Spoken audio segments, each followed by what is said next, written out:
Who leads you? Who's your leader? Hello and welcome. I'm Carla McLaren, and this is episode 6 of the Off-Ramp Project. Before I start, I want to say this. I have not made a secret in any of these podcast recordings previously that I'm talking about the Trump administration when I'm talking about cultic mechanisms of control and leadership. And I know that's a hot topic because so much has happened around this movement that has given people a sense that the world has gone to hell in a handbasket. And the only answer, no matter how painful it is or how chaotic it is this one man's vision and his needs and his wants and his ideas. And there's a way that creating that kind of feeling that everything has gone to hell in a handbasket, and if you don't do what this leader says, then the whole world's going to fall apart. There's a way that's a hint that we're looking at cultic control mechanisms. Movements don't need to create monsters or chaos or catastrophes or enemies. Movements don't have to do that, all right? But one of the ways that you know a movement is unhealthy is if it does. So that's not to say anything about Donald John Trump or the Republican Party. This is something people have done since time immemorial, right? It's a mistake that a lot of people have made. And if it's something that is very much active in you right now, I would say this to you as I go into what are the signs of cultic leadership. I would say to you, turn off this podcast now. You don't need to listen. You don't need to go any further if you're feeling that the only way to save the world is to follow this man, right? That's an important feeling that you're having. That's an important place that you are in your life. I'm not going to want to take you out of it, but for those people who are questioning, this information is crucial because have you turned off yet? Turn off. If you don't want to hear this, don't hear it. This podcast will be here if you're ever interested, okay? But don't hurt yourself behind it. There's no need for that. Okay. There's a book that I have, and I know I'm going on a tangent. I'm teaching the 8th cohort of Dynamic Emotional Integration Licensing Program, and Dynamic Emotional Integration is my applied work in emotions and empathy and healing. And we are coming up to our final course, and the final book to read is called Mistakes Were Made, but not by me. This is a classic book by Carol Tavris and Elliot Aronson, and it's about cognitive dissonance. And that is when you sort of fall apart behind the fact that you've got two conflicting ideas. So it would be, I understand how health works, and now your body says, maybe you don't, right? And your cognitive dissonance would make it so that you would actually throw away any of the ideas that said, maybe you don't. And you would hold on tight, and you would fiercely fight for the way that you used to think about it, right? Cognitive dissonance is a way to put you into stasis when change is trying to come at you, right? And we use something called motivated reasoning to support our cognitive dissonance. So every piece of information that would come and say that you don't actually understand what health is because your body's telling you a different story, you would find ways to turn away from all of that new information. You would become the most genius level arguer that has ever lived in this world, ever, right? And you would be able to smack it down and bat it down and, close it off and shut off the lights and everybody shut up. What I've understood since I read this book, and this will be the 8th year of reading this book, is that when you're fighting that hard, you're fooling yourself, right? If you've got to fight that hard to hold on to an idea or a way a group behaves, or a behavior you're doing, or a way that you explain the world to yourself, or a leader that you follow. If you're fighting that hard, there's a problem and you know it, and you're in cognitive dissonance and you're using motivated reasoning, right?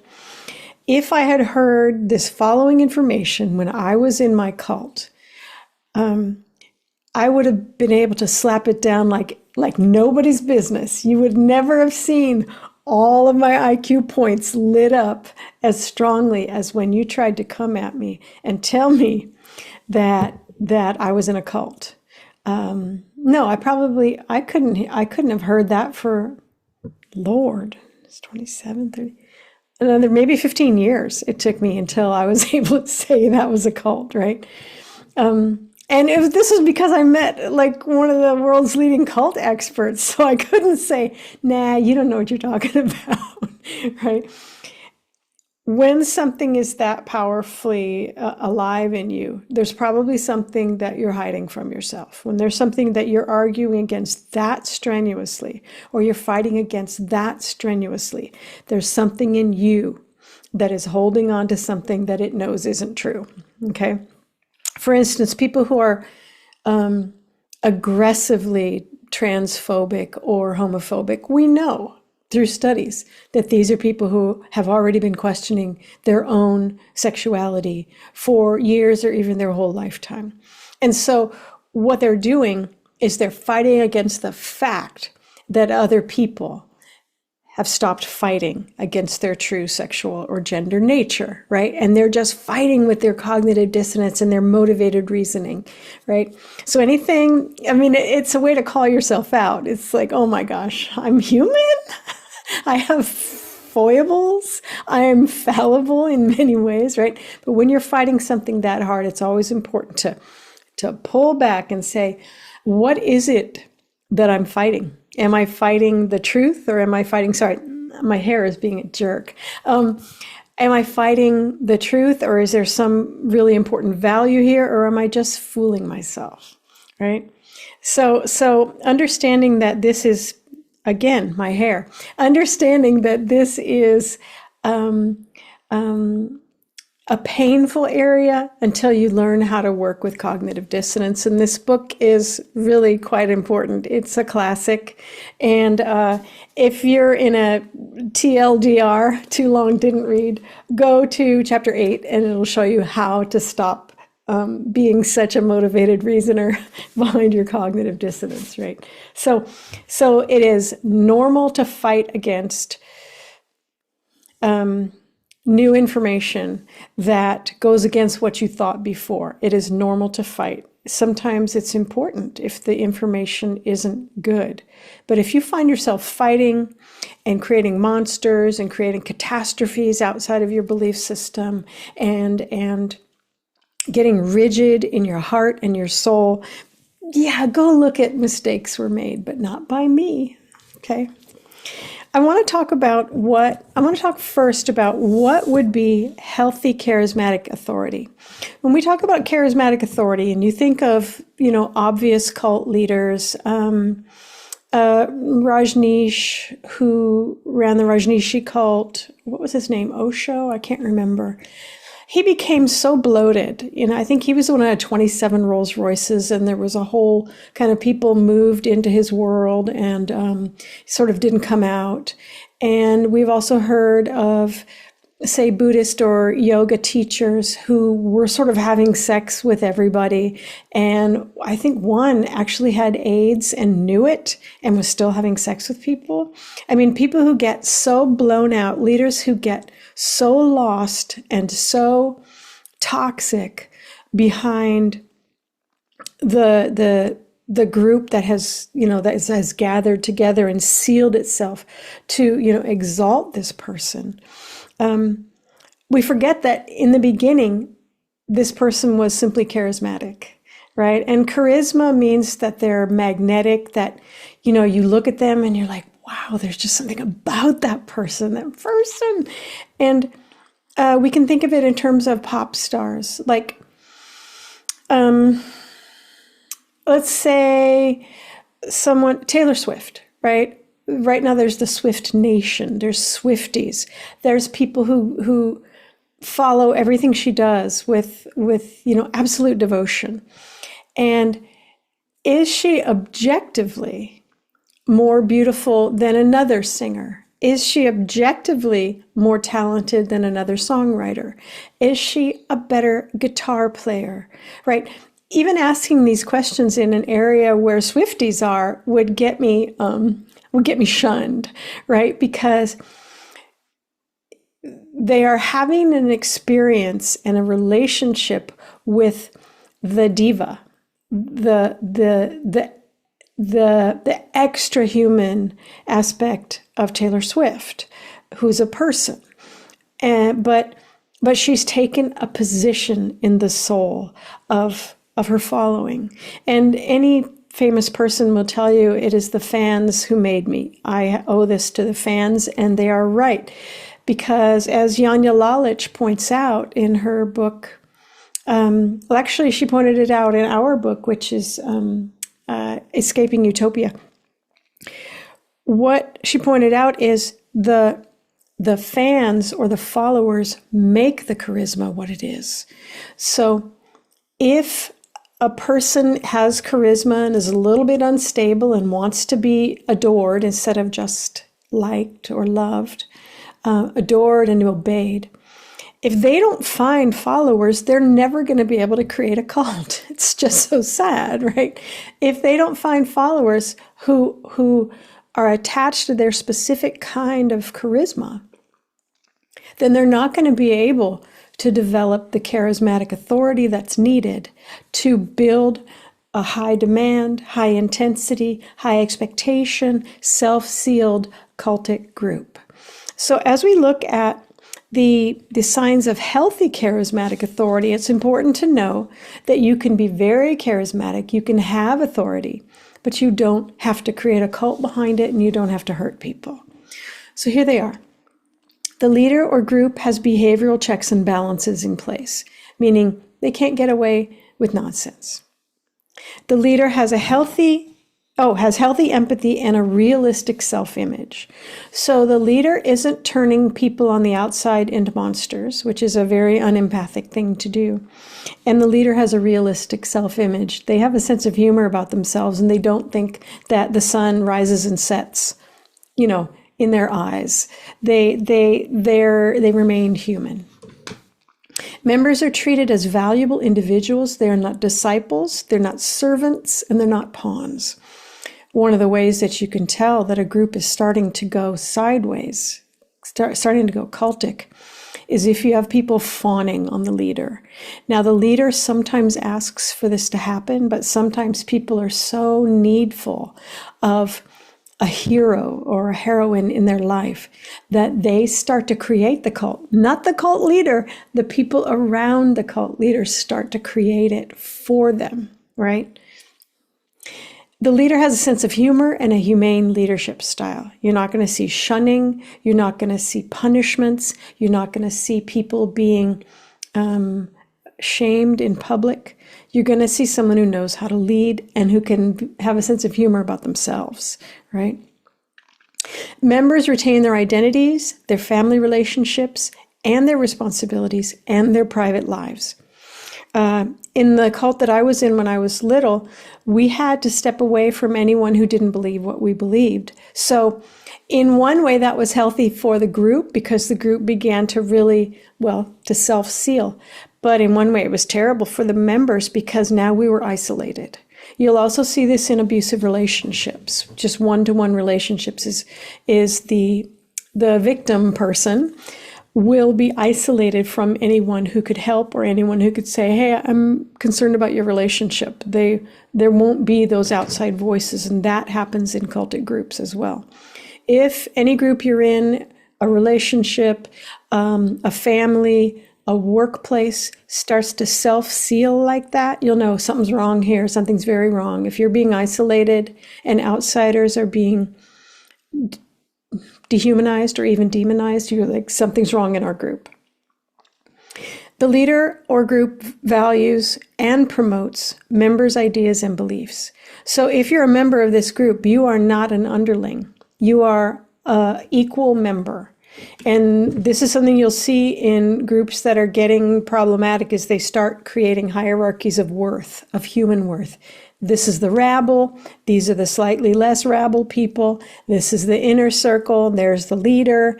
And each one has a different level of voice and influence. The people at the bottom, the rabble, have very little, but they have lots of expectations placed on them. It's like being in middle management where you have all the responsibility and none of the power. That's a problem, right? Any group or relationship where you start feeling like middle management, yeah, there's a problem there. Members have the right to question, doubt, and challenge the charismatic authority. We can see in Donald Trump's world that can't happen. You have to go along with him. You have to, or, stuff's going to go down. It's a sign of a very unhealthy charismatic authority and a very unhealthy group. The leader or group deals responsibly with conflicts and challenges. There's no belittling, punishing, or shunning. That's something to really look at, is when there's trouble in your group or with whichever person you're following, how do they handle it? You watch. If it's handled in an abusive way, there's a problem in the group. It doesn't deserve your attention unless there's a way that you can talk about it and challenge what's happening before it goes belly up, right? In a healthy group with a healthy leader, the leader will listen to you. In an unhealthy group, you don't even have a voice. Members have the freedom to come and go as they please. This doesn't happen in cults. If you leave, especially once the cult has become self-sealed and, fully cultic, if you leave, you're going to be not just an outsider, but maybe even evil. You might become a non-human. And this certainly happens. We've all heard the tragic stories of people having to leave their families behind, especially in, a more famous cult right now. But let me not pick on Scientology. I'm just using it because so many people know about it. This is a normal cultic behavior, which is when people leave, they almost have to leave a part of their soul behind, and they're stripped of all identity, and they're even seen as toxic. In my cult, which I was kicked out of when I was 17, I was seen as a danger to the cult because I challenged them and I asked questions. I was a terrible cult. I was a terrible cult member. I failed at it so hard. And for me, the feeling of my friends, my family didn't abandon me, but I couldn't talk to them about cult matters after I left. That was a problem, but they didn't abandon me, so yay. But my friends that I had known for 7 years, the leader who I had known, none of them would talk to me. It was horrifying. It was a terrible experience. And I wouldn't wish it on anyone. And if you've got a group that does that, you need to stop right now. You need to stop it right now, immediately, or yesterday, because that's some cruelty. That there's no need for that. If your group or your idea or your leader is worthy, you do not need to expel people and dehumanize them. Want to think about that for a minute? Let's go on. Right. The leader or group considers and promotes other ideas, other beliefs, and other groups.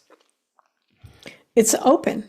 It's not self-sealed. It's not a magic secret society where only magic secret people can be. It's a real group of actual human beings. The leader encourages critical thinking and questions. In some groups, that's the first thing you drop is your critical thinking. That's a warning sign. That would be a good sign. The group is open to the outside world and to non-believers, right? So the group has open boundaries. It's got a boundary saying this is who we are. And this is what we are doing.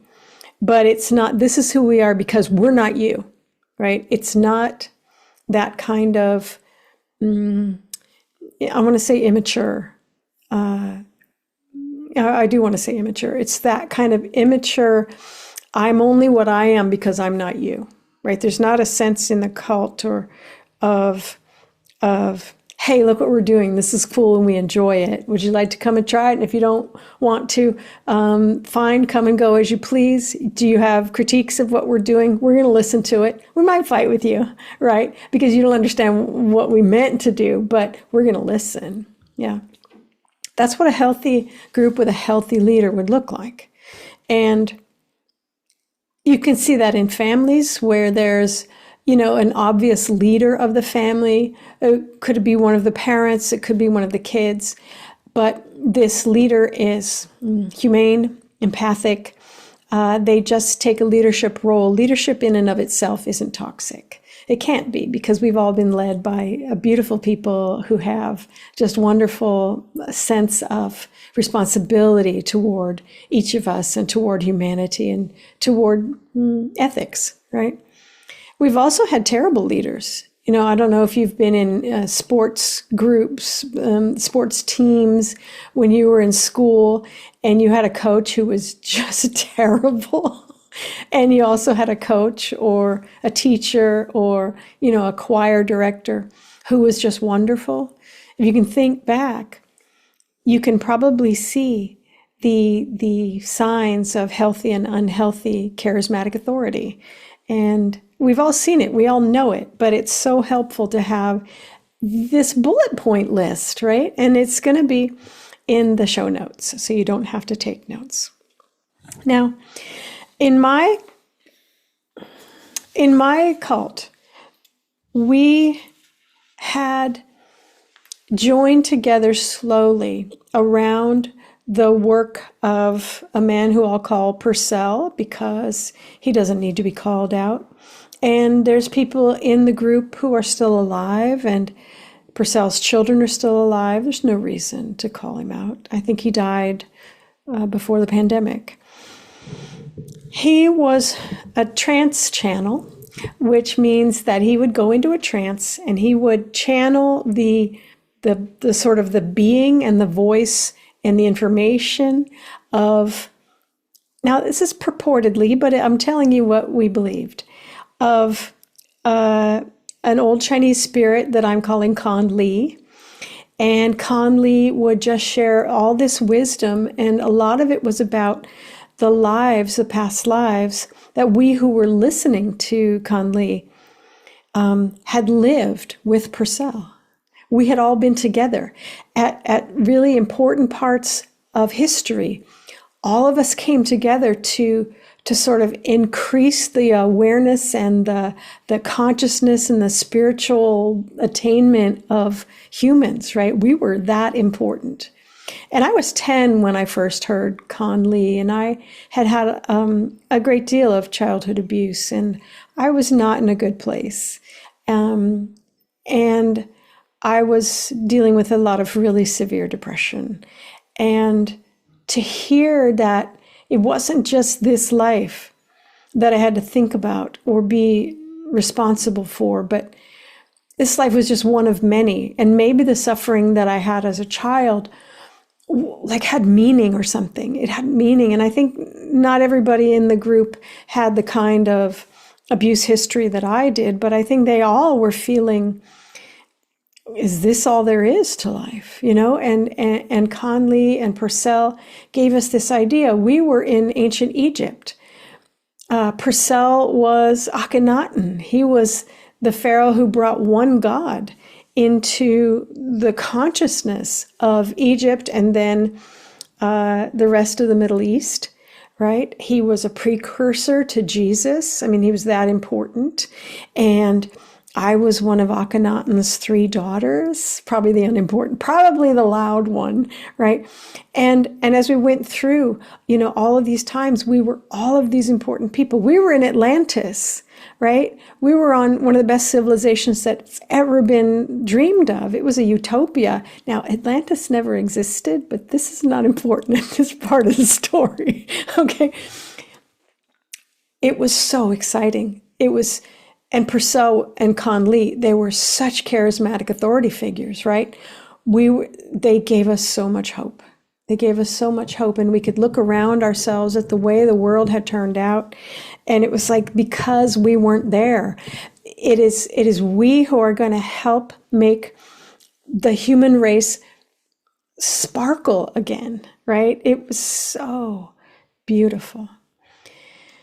But of course it became a problem. And what happened was, it was a group of people in England, in different parts of the United States, listening to Con Lee. And then we came closer, and we decided we were going to create this beautiful group of businesses. And the businesses were going to help all of us live our own mediumship. Being a medium was what Purcell was, but we could each be mediums. We could each have this, and I could maybe be a medium for a kind of writing, and other people could be a medium for music, or ways to do art, or ways to write books, or it was so exciting. And we decided to come together and make a group, and we went to Southern California. I'm sorry. We were going to make a mall. We went to the natural habitat of the mall, which is Southern California. And we were going to build a mall where each of us could have a business where we could make money, but also be doing our mediumship. And then people could come and get readings, and they could get healings, and they could get herbs. And it was just going to be this most beautiful destination in the world. The problem was, when we got together as a group, and we had a charismatic authority, and we definitely had a transcendent belief system, we had a structure now, which meant the systems of control were being created. And when those three things happened, the systems of influence started. And there started to be rules about how we ate, how we dressed. When we had sex, nobody wanted to look at it, but how we had sex, people needed to be married to have sex. If they were gay and lesbian, they were allowed in the group, but they couldn't have sex because there was this big thing about there's only two genders. Yeah. By the way, gender is a pole. There's all the way female on one side, all the way male on the other, and then there's about 120 genders in between, right? There's not just male and female. Anybody who tells you that got a D in biology, okay? So the systems of influence started to happen, and then there became a group around Purcell, and he was busy trying to get money to make this mall, which we were going to call the Lake of Lee. The Lake of Lee. So it was going to be this beautiful lake, of Con Lee's teachings, and it was going to be beautiful. And so there was a group of senior women who were then transmitting the rules out to everybody. So you see, there's the hierarchy. It's always a problem. And the senior women were really very focused on me, because I didn't tell you this, but when we met Purcell, my family had just fallen apart. My parents had divorced after 25 years, and my beloved grandmother had died. We moved out of our family home. We moved to a different town. It was terrible, and I was already dealing with all of the depression and everything else. It was bad. And Purcell kind of stepped in generously as the surrogate dad for myself and my little sister. And, he couldn't take care of us. He couldn't, move in or anything like that. He was married and had his own 2 children, but he kind of brought us into a bear hug.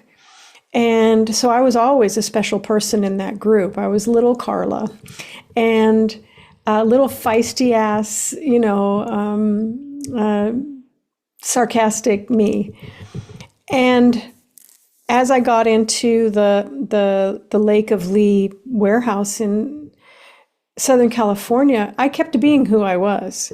And if they told me, I worked in the kitchen, if they told me you need to wear a dress because it's feminine, I'd be like, are you out of your mind? I am wearing jeans in the kitchen. I'm not going to get a dress dirty. And I got to climb up and down on stuff? No, I'm not wearing a dress. And so I just did what I did. This was a huge problem in this group because I was breaking the rules. And they pulled me aside a lot to tell me how I needed to be more feminine. I don't know if you've ever seen my whole body, but it's pretty damn feminine. You can't be like, oh, she's such a tomboy. So my body and my way of being in the world, there was really a lot of interest in controlling that. That's another huge red flag. When your body, the way you dress, the way you eat, the way you comport yourself in the world, who and when and with whom you have sex, if any of that control is trying to happen, red flags. We've got cultic control. It might not be a cult, but it's cultic control and it's not healthy. Don't do it. I talk about this, I write about this in Missing the Solstice about being thrown out because I wouldn't stand down. And that makes me a great individual. It makes me an absolutely failed cult member, a terrible act being a cult member. But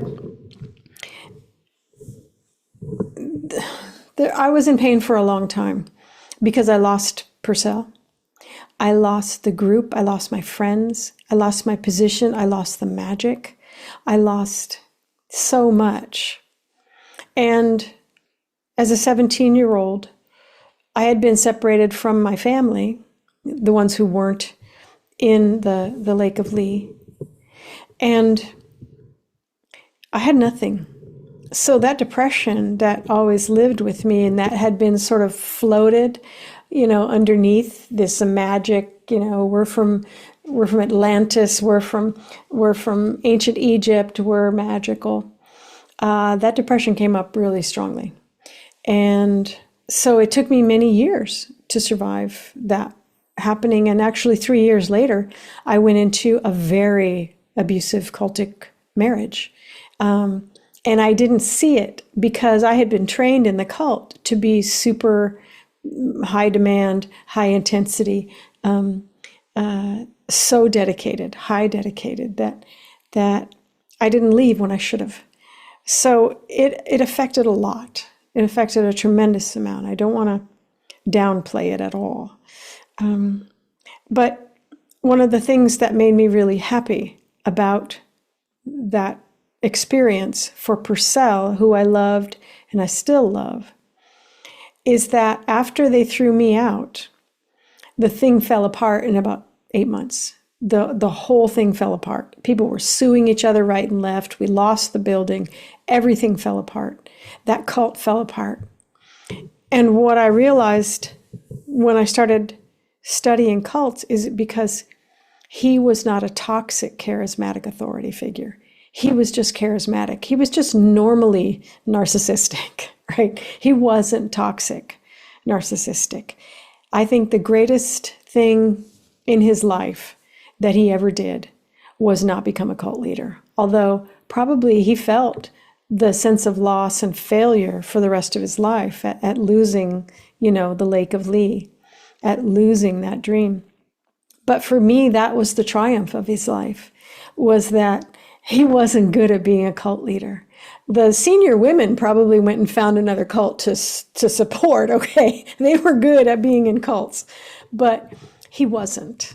And for that, I'm eternally grateful. I'm sorry for everything that happened, but I'm glad the Lake of Lee ended. And I'm glad that he didn't go on to be damaged in the way that cult leaders get damaged, because it is a very bad thing indeed to treat a living person as if they're a god and to give them all power over you. You are complicit in helping that person spin out. I'm not saying you created it. I'm saying that if you saw it happening and any part of you is like, something's wrong here, there was a way that the group was creating a monster. All hierarchies create monsters at the top. They create damage. They create trouble. And so being in a hierarchical system is going to injure everybody. So that's another first thing. If they want to control any part of how you are in your body or your emotions or your life, problem. If there's a hierarchy, problem. If outsiders are evil or even dehumanized, or if they're just ignorant fools, problem. There's very simple ways to see, is this group a problem? You don't have to get a degree in cultic studies, okay? So let's look at signs of unhealthy charismatic authority. The leader or group has an inflated sense of importance and connection to greatness. Members must idealize and revere the leader and the ranking leadership. No one can be questioned. The leader claims special powers, knowledge, and lineage, or claims to be divine. Now, Donald Trump has been anointed by a number of groups as either the voice of God or God. I swear to God, you guys. And he didn't claim it, right? But he didn't mind it either. So there was something in him that was broken enough to allow that kind of abuse to happen to him. And I'm sorry for everyone who's been involved in it. It's not okay. Members are often publicly shamed or berated for not living up to the ideals or for not meeting the needs or demands of the leader or the group perfectly enough. We've seen that constantly. Donald John publicly shames and berates people as a matter of course. Another problem, red flag. The leader's needs, ideas, and desires are overriding, and they delegitimize and erase the needs, ideas, and desires of group members. Certainly. You also see this in unhealthy families, like the mom or the dad or whomever's having trouble. Everything is erased to meet that person's needs, right? Some members are granted access to an inner circle. And they have special privileges and special access, and often they can break the group's rules without punishment. That's a big thing, is if there's a person in your group who can break the rules, something's wrong with your group, like without being challenged. Anybody can break the rules in my group, but if there's no way to challenge that person, something's terribly wrong. There's a hierarchy of worth there, and it needs to go away. The leader can do or say almost anything without repercussions. There are no checks and balances on his or her behavior. None. And we saw that, I think, in the 2016 election cycle. Do you remember when Donald Trump said, I could stand in the middle of the street and shoot someone with a gun and they would still vote for me? He saw it happening and he was able to describe it. But then sadly, it sort of subsumed him.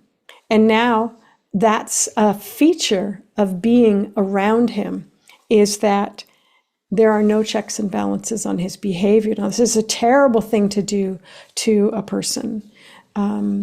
It's a terrible thing to live through. You would think it'd be great, but a person's emotional system can't survive that kind of imbalance and lack of what would you call it? Accountability. It's not good. It's not good. The leader has complete control over the group's belief systems, rules, and norms, and none of them can be questioned. The leader belittles all other belief systems and any other leaders who may be functioning in the leader's realm. So it would be other New Age leaders if you're in the New Age, or other political systems or other political leaders if you're a political leader. Everybody gets belittled. Belittling outsiders is always a problem. Members must display complete obedience and devotion to the leader. The leader takes credit for anything good that happens, but blames members or outsiders for anything bad that happens. Again, there's no accountability, not internally, not externally. The leader treats questions and challenges as threats, and he or she may see enemies everywhere, inside and outside the cult. That's hard. That's hard. That level of paranoia, that's hard. Members who challenge the authority of the leader or leadership group are punished, publicly humiliated, shunned, or kicked out, and may be portrayed as enemy traitors. In Scientology, again, not to pick on Scientology, it's just many people know it. If you leave, or they kick you out. You're called a suppressive person, meaning that just your body, the fact of your being alive in the world is suppressive to other Scientologists. You become a toxin. Your very soul becomes a toxic thing. And sorry, L. Ron, but that was a horrible thing to do to people. Lafayette, Ronald, Hubbard, no, that is not okay. Or being portrayed, shunned and kicked out. The person from whom I got the idea for the off-ramp project, Anthony Scaramucci. He wasn't just kicked out of his job after 10 days. He was humiliated. He was publicly humiliated. He was made into a laughingstock. And I loved that he grabbed his own story and brought it back. He's like, this is who I am. And he's been on the outside, having been on the inside, giving people information that they couldn't get in any other way about what's happening. And so he has become a kind of a blessing in this time of chaos and intentional cruelty and catastrophe. He got out. He was roundly dehumanized and demonized, and he managed to bring it back. Right? He survived. He survived. And I guess so did I.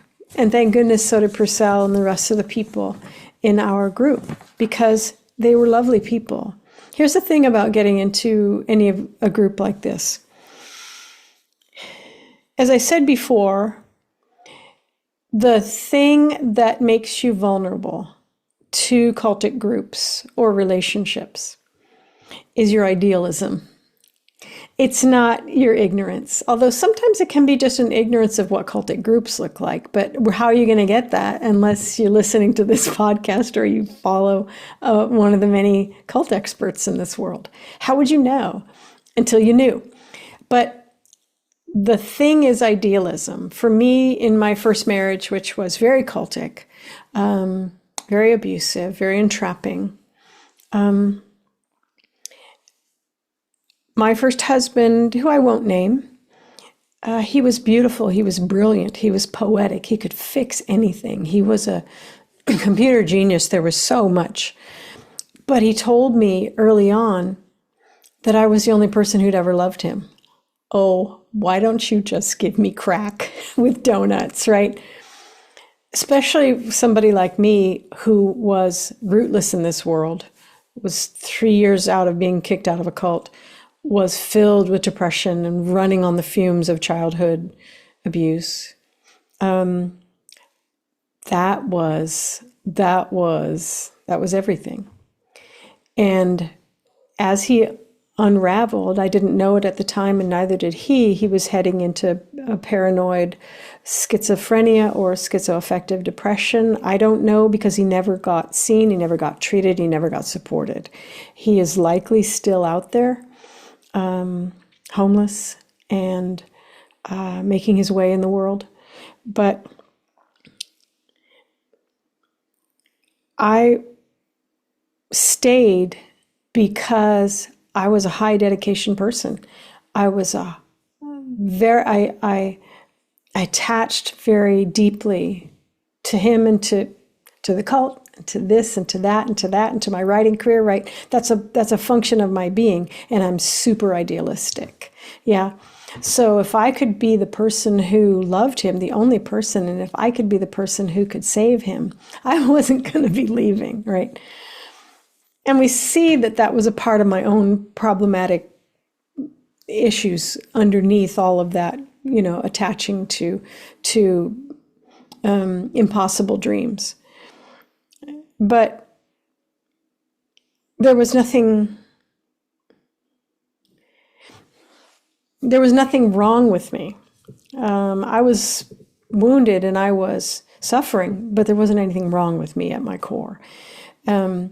It looked really bad, during that marriage and in the aftermath of it, when I finally was able to break free.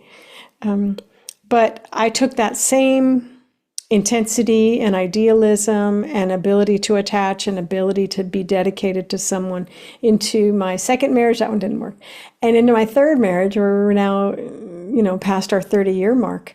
And that idealism, that intensity, that dedication, that attachment, with the right person, with a healthy person who didn't have any of these cultic behaviors, meant that we could slingshot each other forward in evolution, in love, in growth, in becoming who we needed to become. So if you have been in a cult, if you have been in an abusive relationship and you got out, thank goodness, or if you're in one now, know that there's nothing wrong with you, that these systems of influence are powerful. The systems of control are powerful. The transcendent belief system is a powerful call to your idealism and your wish to make the world better. And your attachment to this charismatic authority figure, even if they start spinning out really badly, is not a problem.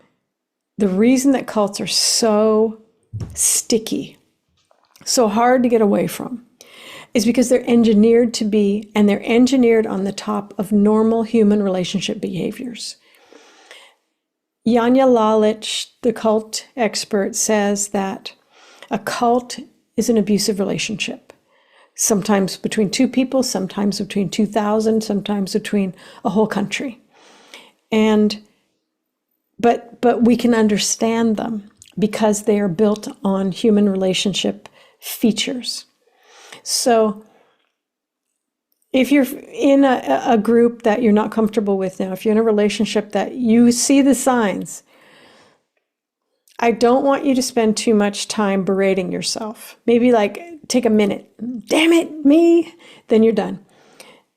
But instead, understand what was pulled from you, what was drawn out of you, what pre-existing needs were being met, but then it all went to hell.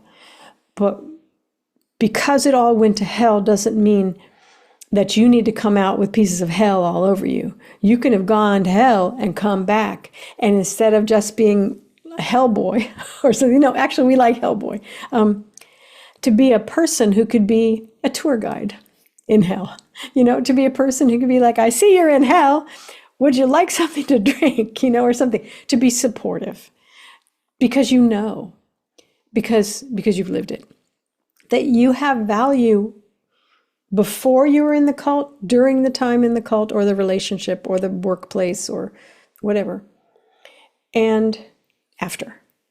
There is a through line to your life, and sometimes there's the cult bit, whoa, and then you come out. There's so many people on the outside of pretty much any behavior, any abusive relationship, any terrible job and workplace, any group that went off the rails, any actual cult. There are so many people on the outside who were there and left and would wish to talk to you and would wish to support you and say, I know exactly what you went through. So if you're interested in looking outside and you can get to Uncle Google, just put the word EX in front of the name of your group. X, I don't know, SDA, X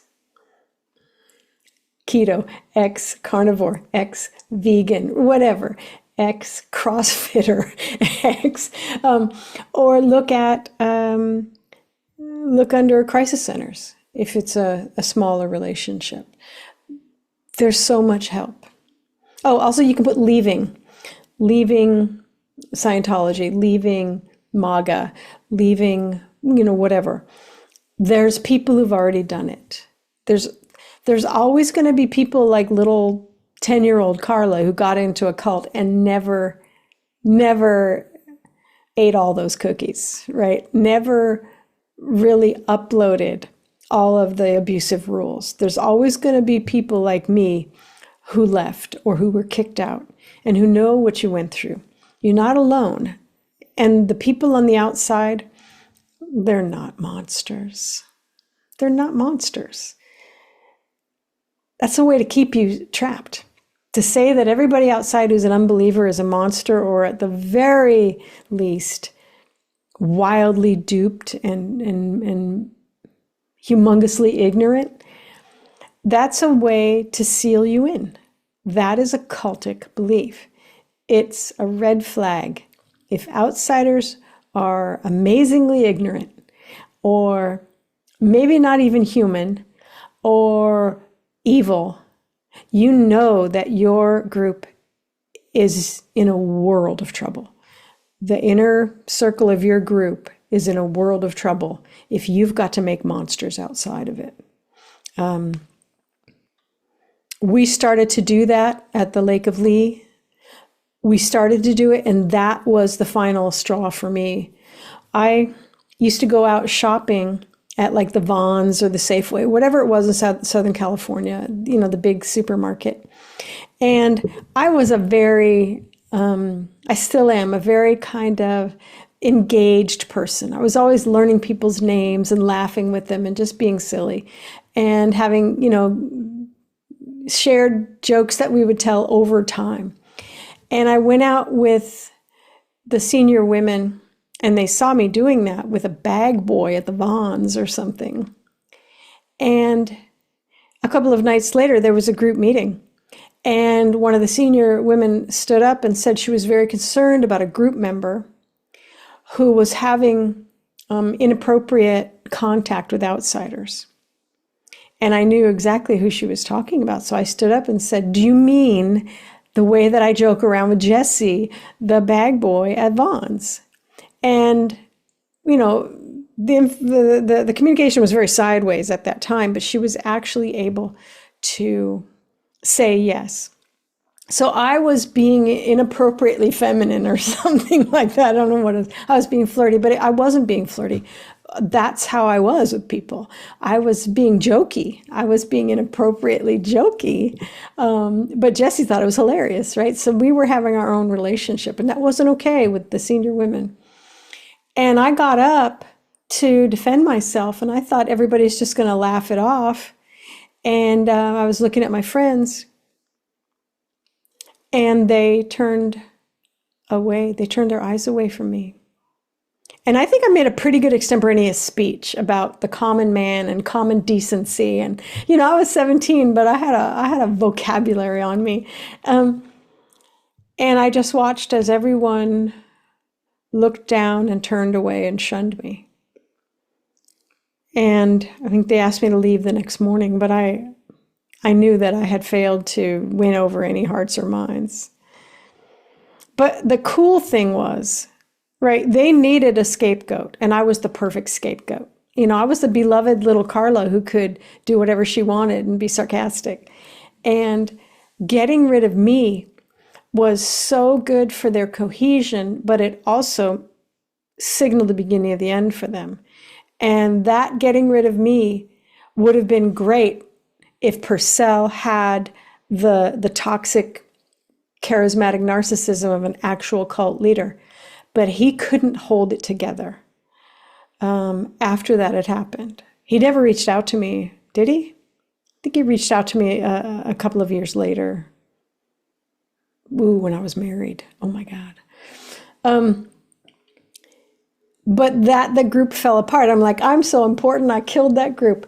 But it wasn't that. It was that I was the perfect scapegoat that they were trying to expel any independent voices, any critical thinking, anyone who challenged the status quo that they needed to get rid of. I was a perfect scapegoat. And the system itself couldn't survive that kind of violence. And I'm really proud that he couldn't. And again, I'm proud of Purcell that he could never become, he was a failed cult leader. And that is the best failure I've ever heard of.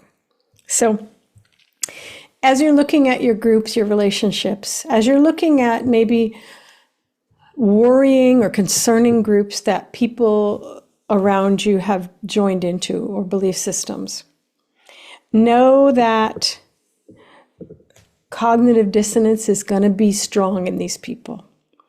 and that just arguing with them rationally will have not only no positive value, but it will likely strengthen their dedication. Because I think if I had heard these signs of unhealthy charismatic authority, I could have seen the systems. I couldn't have seen the transcendent belief system as toxic. If you told me about a toxic transcendent belief system when I was in the Lake of Lee, I would have fought you with every single point of my IQ, and I would have won. Now, of course, I would have lost because it would mean that I was going stronger into the group. And if you had brought me these signs of unhealthy charismatic authority and you wanted me to look at Purcell, my second dad, are you out of your mind? I would have gone so hard in my motivated reasoning and my cognitive dissonance that you would have pushed me even further in. So thanks for not doing that. But it's important to know, a lot of people, when their friends and loved ones are in groups like this or in relationships like this, they try to come at it straightforward, saying, can't you see that you're being blah, blah, blah? You're being abused. Can't you see that this is a crazy belief system? That would seem logical, but emotionally, it's super illogical to do that. So what we're going to look at is how in the wide, wide world of sports do you even talk to people when they are in a self-sealed, high dedication, high intensity, high expectation, cultic belief system of control, system of influence, or charismatic authority figure? How do you even speak to that without making it worse? Now that we know what cognitive dissonance and motivated reasoning are, how do you even do it? We're going to look at that next. Thank you.